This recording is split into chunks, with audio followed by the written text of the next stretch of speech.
Hey everyone, this is Chris back with the Beamer Barn, and today, hold on one second. There you go, that's more like it. Today we're going to be replacing the rear wiper motor on my E39 M5 wagon. So now, if you haven't noticed already, I just upgraded some camera and audio visual equipment. So I'm really excited to get using this stuff. Let me know down in the comments below if you can tell the difference. And hopefully from now on, we'll have much better quality content for the channel. So like I said, we're gonna be replacing the rear wiper motor. I have one from our donor car, which I'm pretty sure is working. So what we're gonna do is remove the rear trim pieces on the trunk so we can get access to that motor. And then I'm gonna show you guys how we can change it out. And hopefully by the end of this video, my rear wiper arm will be working perfectly. So without further ado, let's get straight into today's video. Now before I start tearing the car apart, I want to show you guys how the rear wiper arm system works. So as you might know, the E39 Touring has a rear trunk section that separates into two different components. So you have this rear glass that comes up separately, and then you have the full body of the trunk, which comes up obviously. Now what you can do is you can actually see how this mechanism works if you open up the glass mechanism.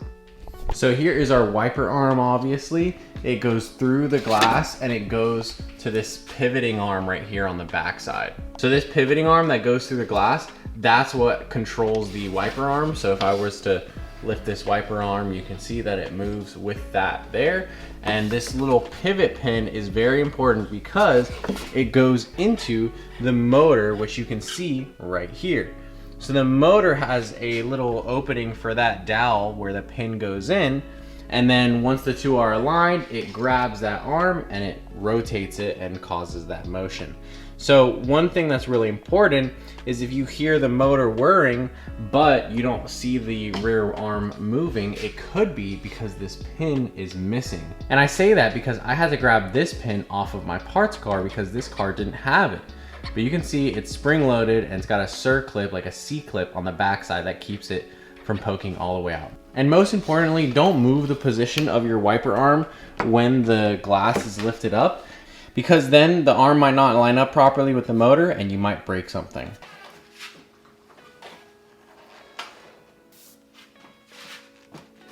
So we need to remove this upper trim piece right here, the one with the carpet. Now there are these two locking tabs. You can go ahead and twist them to disengage the carpet, and then you're gonna wanna rotate it, and it kinda has to pull out. You might break some of the clips, but there's no other way because there are screws behind here you need to access that are gonna allow you to take the plastic trim off. So you need to get this carpet out first. Like I said, go ahead and rotate these two locking pins, pull it down like this, and good luck.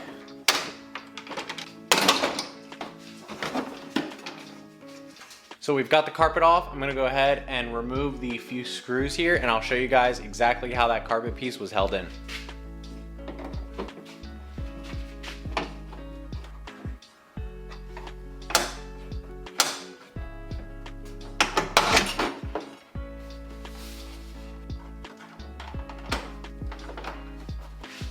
So I've got the trim panel here on my lap, and I've got the carpet. You can see the carpet uses this black plastic arm here. So I'm gonna show you guys how this arm fits in. So you can see the arm in the black and that gray hook. And if we get these two at the right angle, it literally slips right in super easily. And now the arm is locked in and it's able to pivot around the axis like it should. And remember that you not only have this one to worry about, but you have three, one down here and one all the way up here. So three that hold this carpet in place. And now if we just look up, we can see the old wiper motor. So there is our old wiper motor. This thing could not be any easier to replace once we have the trim piece off, because you can see there's just three screws held in by, I think it's a T27 or a T30. So we've got 1, 2, and 3, and then we have these two electrical connectors that we need to remove, and then we'll be able to install our new one.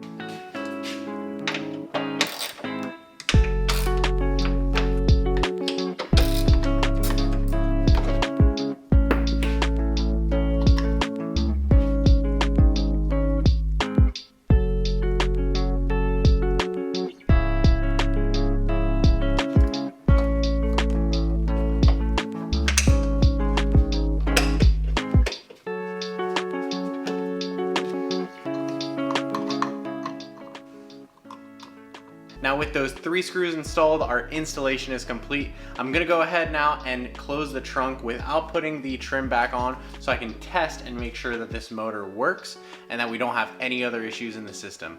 All right, and one other thing I'm gonna change while we're in here and I have this cover off is I'm gonna install a new trunk lock actuator.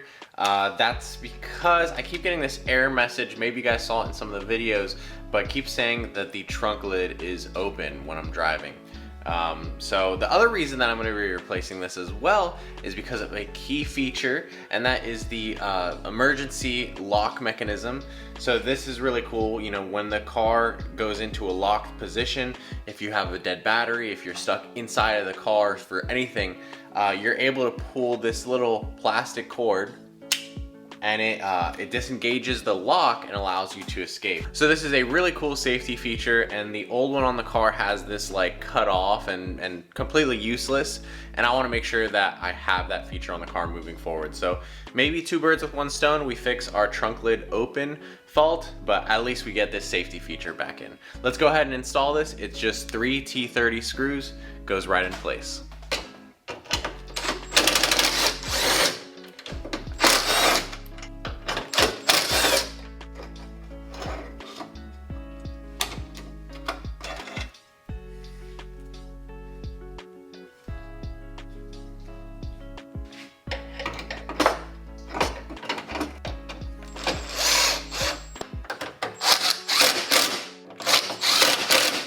So there you have it. Now the feature works. Go ahead, we'll lock the car and then pull on our emergency latch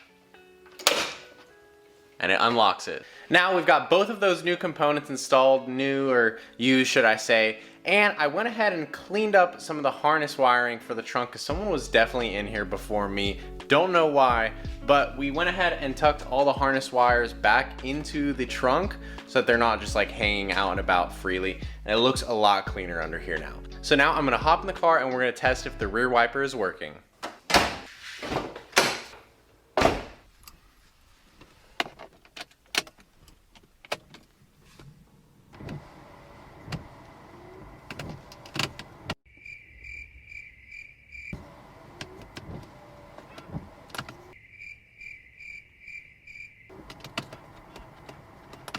All right, so clearly that didn't work. Obviously, there's still some problem with the wiper not working. So what I think we should do next is see if we solve the trunk lid problem, because I have a sneaking suspicion that the two are related. Obviously, if the trunk was not open, the rear wiper shouldn't be working. So let's go ahead and start the car up. Let's roll it out of the driveway and see if we get that trunk lid open fault. And if we do get it, then that means that we definitely have to solve that issue in order to get the wiper working.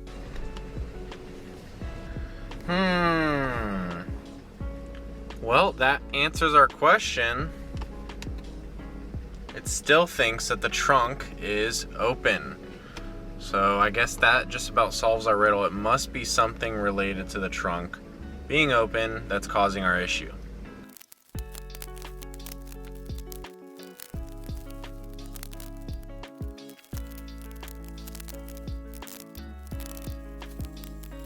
Eventually.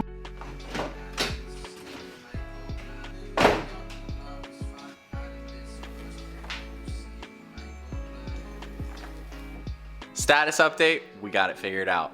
So I was really pulling the hair out of my head for a second because I was just so confused as to why I couldn't get the system working. And so like we said, we determined that the trunk lid, some switch must still have been open.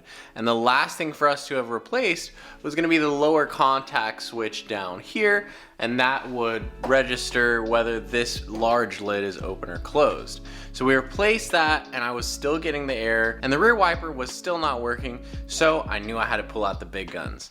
I went and grabbed my INPA on my laptop, hooked it up, went to the general control module, and then we went to the locking and security function of the tailgate to see exactly what switches were being pressed and what sensors were on or off. And that's when I found the issue. So I set up my laptop in the front of my car, all the way over there, and you can see some of the lights that are on and off. And then I'd come back here and I would open and close this a ton of times until I knew which sensors lined up where. And eventually what I found was that the sensor that wasn't moving, that was showing that the contact was kept open, was for this upper window right here. So in order for me to find what the issue was, I went and I pulled my old part that I had just removed off of my car, and I wanted to test out the sensor in this one. So I grabbed the, the sensor harness, which is this part right here, and I plugged it in on the top so I could just read what the sensor was putting out on my display over there. So now if I look inside of here, I can see the sensor, the little switch. It's called a micro switch. I'll show a picture of what these look like here. But this micro switch, I'm able to grab it and I can go ahead and press it down, and you might be able to hear, because of this microphone, you might be able to hear it actuating. So that's the sound of it actuating. I'm going to show you a little bit closer here. So that is the micro switch, and we can hear it working, but that doesn't mean that it's working inside or internally, because it's electrical, so it could have failed.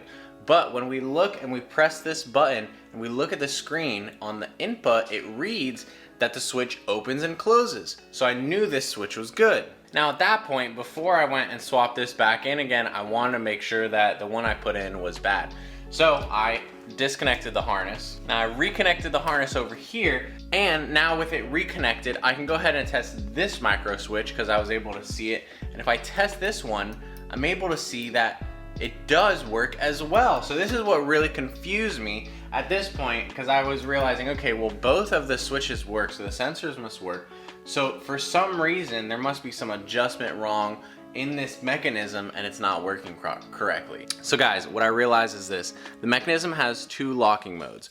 When you originally put the striker and it goes in, it locks half a click, technically half a click, and then when it goes all the way down, it makes a full click. Now it's only at the full click that the arm is fully inserted here, and that it makes contact with the micro switch and tells the sensor, hey, the trunk is closed, we can turn the lights off and you can use all your features. Now the problem on my car is that for some reason, even though my trunk felt like it was closing all the way, this was not actually touching, and I could tell that it wasn't going in all the way. It was poked out like this. So I went ahead and I looked at the striker, because the striker has some adjustment in it.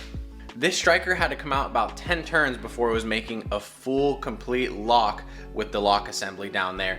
And so it was just way out of spec. I think that might be why someone was going into the wiring of the trunk, was they probably couldn't figure out what the issue was with this motor not working. And at the end of the day, they actually had removed the arm completely as if to delete the rear wiper feature.